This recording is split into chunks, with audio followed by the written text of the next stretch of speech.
Welcome back to My Real Estate Podcast with David Libertor. I'm your host, and today we're diving into something that's actually pretty crucial for sellers right now, figuring out whether to offer an interest rate buy-down or closing cost credits to attract buyers. David, thanks so much for being here. Hey, thanks for having me. Yeah, this is such a relevant question because a lot of sellers are asking themselves this exact thing right now. They want to make their offer more attractive, but they're not sure which direction to go.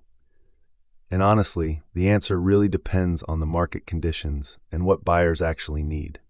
Okay, so let me ask you this. When we talk about an interest rate buy-down, what exactly are we talking about here? Because I think a lot of people hear that term and they're not totally sure what it means. Great question. So an interest rate buy-down is when a seller, or sometimes a builder, pays points upfront to lower the buyer's interest rate for a certain period of time. The most common one you see is a 2-1 buy-down, where the rate is reduced by 2% in year 1, 1% in year 2, and then it goes to the full market rate in year 3. It's basically the seller paying a lump sum at closing to reduce what the buyer pays in interest over those first couple years. Oh, that's really interesting. So the buyer gets immediate relief on their monthly payment, right? That's got to be attractive to them. Exactly. And that's the appeal. Lower monthly payments right out of the gate when they're probably feeling the most financially stretched. But here's the thing. Closing cost credits work differently. With those, the seller is basically giving the buyer money at closing to cover some or all of their closing costs.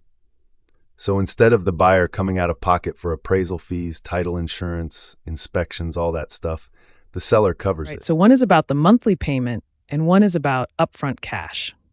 I can see how both would be appealing, but in different ways. So which one actually wins, or does it depend? It totally depends, and that's the honest answer.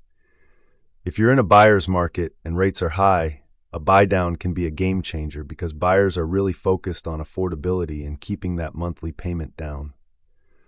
But if you're in a market where buyers are stretched thin on cash, maybe they're first-time home buyers or they didn't plan to have liquid funds available, closing cost credits might be the winner because they solve an immediate problem.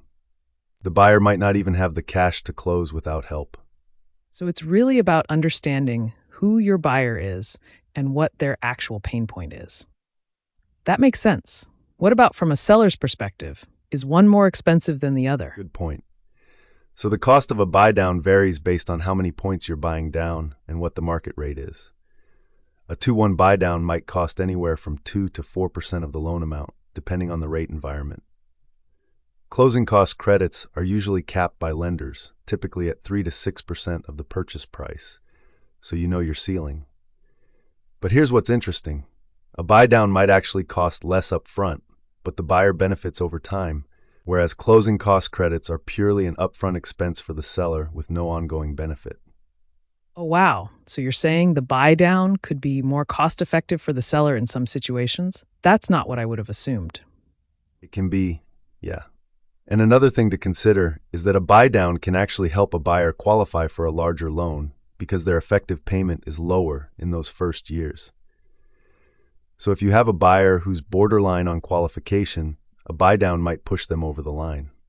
Closing cost credits don't affect qualification at all. They just help with the cash crunch at closing. So if you're trying to expand your pool of potential buyers, the buy-down might actually be the smarter play. Potentially, yes. But you also have to think about market psychology. Some buyers see closing cost credits and think, great, I can walk in with more cash in my pocket. Others see a buy-down and think my payment is going to be manageable. It really comes down to what the market is telling you about what buyers need right now. This has been super helpful, David. So basically, sellers should be thinking about their specific market, their specific buyer pool, and what's actually going to move the needle for them. It's not a one-size-fits-all answer. That's exactly right.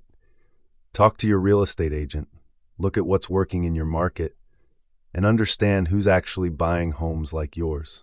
Then make the call. Both are legitimate tools. You just have to use the right one for the job. Love that. David, thanks so much for breaking this down. This is going to help a lot of sellers make a smarter decision. Really appreciate it. Thanks for having me.